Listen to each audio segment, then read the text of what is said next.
start a round of 5-minute questioning. As Brazil's institutions were under attack, the person responsible for instigating these attacks was on vacation in Florida. Former President Bolsonaro has been in the United States since December. He's requesting a 6-month tourist visa to extend his stay. At the same time, he continues to spew disinformation about Brazil's elections.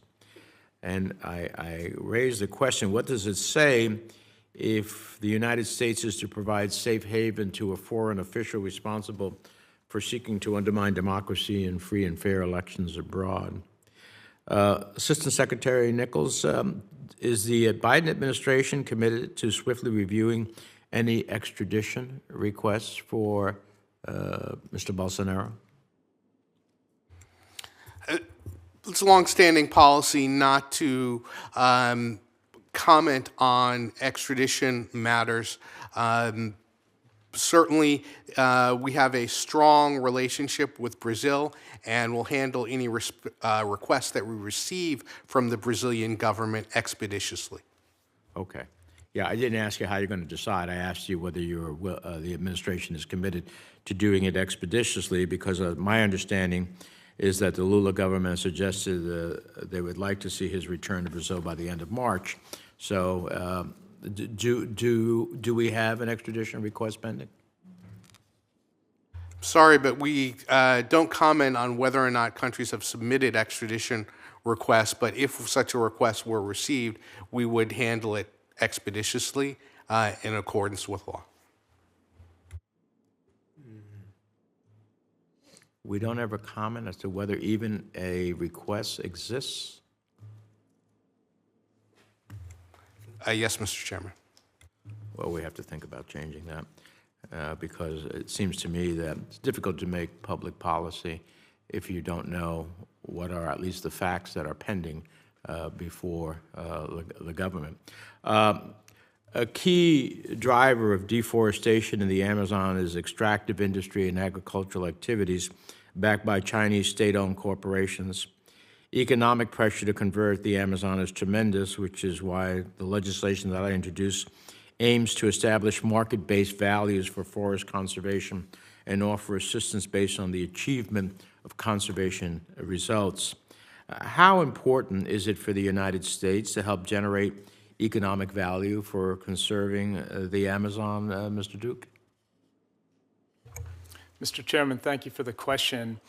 We share your concern about illegal activities in the Amazon and indeed in global forest basins as a driver of deforestation, and would note that deforestation globally is one of the main causes of climate change, and we simply have to address it for biodiversity reasons and to tackle climate change properly.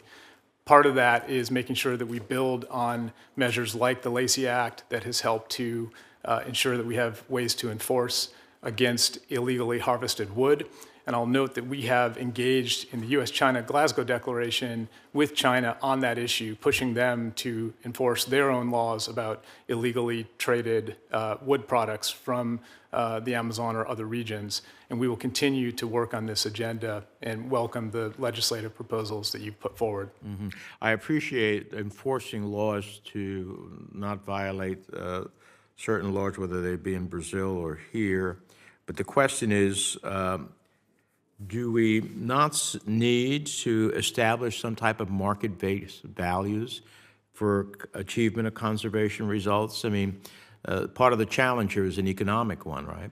So don't we want to find some market-based values so that we can ultimately help countries do what is in everybody's interest? Thank you, Mr. Chairman.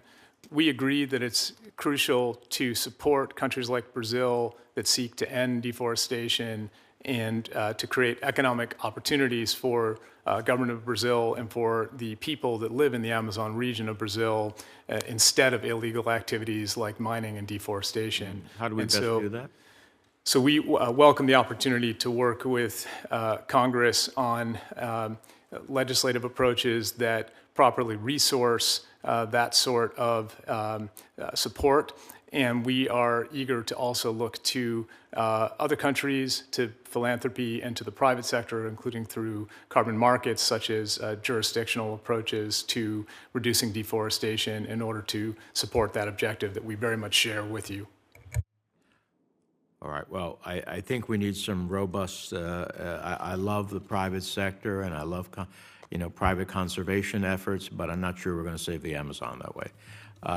Finally, as the largest democracy in the region, Mr. Secretary Nichols, I strongly believe that Brazil has a responsibility to proactively engage and help ensure accountability where we see it, not by my remarks, but by UN remarks in the hemisphere about what's happening in Nicaragua and Venezuela, for example.